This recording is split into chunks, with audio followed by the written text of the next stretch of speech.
Londres. When I was 5 years old, a mob invaded our family farm.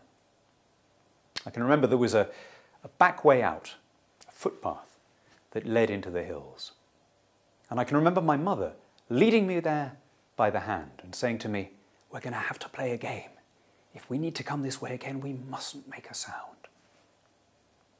In the end, my father and a security guard dispersed the mob, firing shots into the air. But not everyone was so lucky. There were land invasions all over the country, property was seized, mines, fishing boats were confiscated without compensation.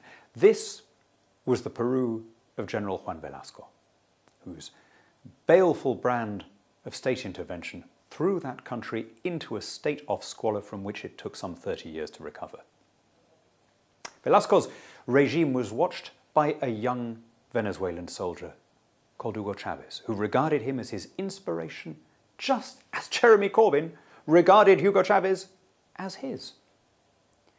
Now, I can only assume that you, watching this video, if you're British, have become so accustomed to private property, the rule of law, and democratic stability that you have no idea of what is heading our way.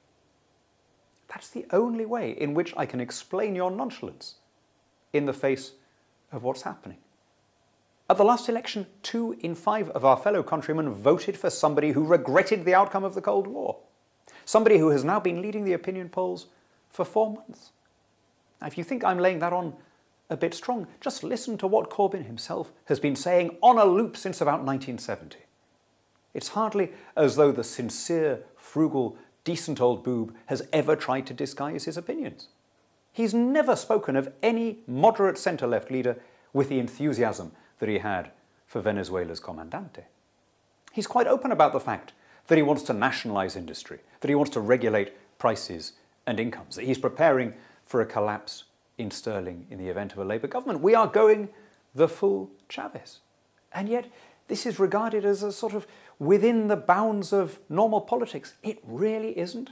We've never faced this kind of situation before in Britain. We've always told ourselves that we don't do extreme politics in our country. We never elected a fascist. We've only elected half a dozen communists ever through our history. We left extremism to people who live in hot countries where the leaders wear sunglasses. Until now.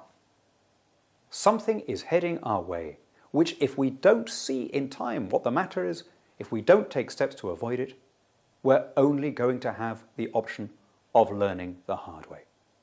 And take it from me, that is not going to be a great lesson to learn.